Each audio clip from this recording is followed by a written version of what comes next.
everyone, just going to go over my tip to how to get your ranking and your talents just a little bit faster and maybe not quite so boring, but I see it in the forum all the time. How can I get my talents and how can I get my ranking up without playing the same stage over and over? And realistically, there really isn't a different way you can do it. Now, here's one tip for me.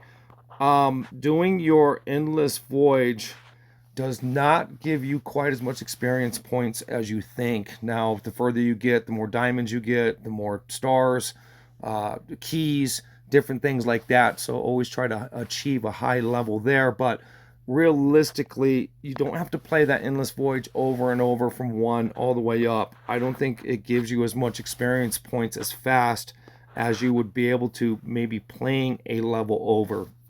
And so your ultimate goal is you're trying to achieve your talents here.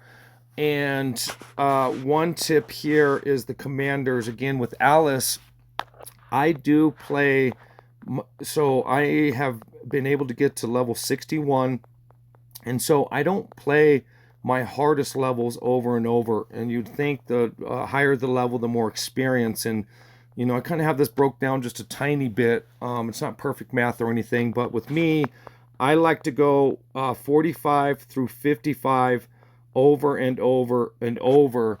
And I found that if you just kind of go middle, little bit higher tier to where you're at, you're going to gain your stars and you're going to gain your experience points a lot faster and maybe not so redundant. And so I don't just like playing the same level over and over. So again, I go through 45 through 55.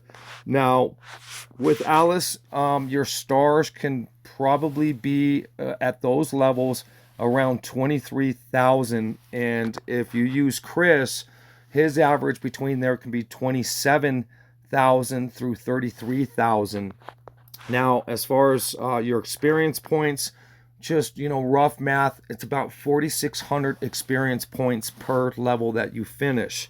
So, again, the higher you go in level, they just give you pennies, guys. It's just pennies for the experience and for the stars. And so, like I said, wherever you're at in the game, I would probably just go right in between that range, maybe just a little bit higher to where you're finishing those levels, and maybe do them in tens. That way it's just not so redundant. You don't want to go so low to where you are losing that many stars in experience either for what you're doing. So just try to stay in the middle tier there.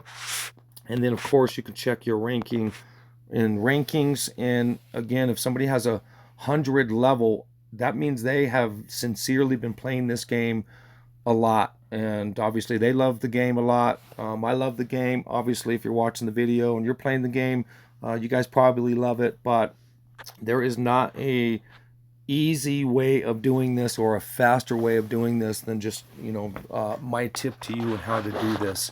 So hopefully this helps, and if you have any questions or comments or maybe something that we can be doing better, please leave a comment. And thanks for watching.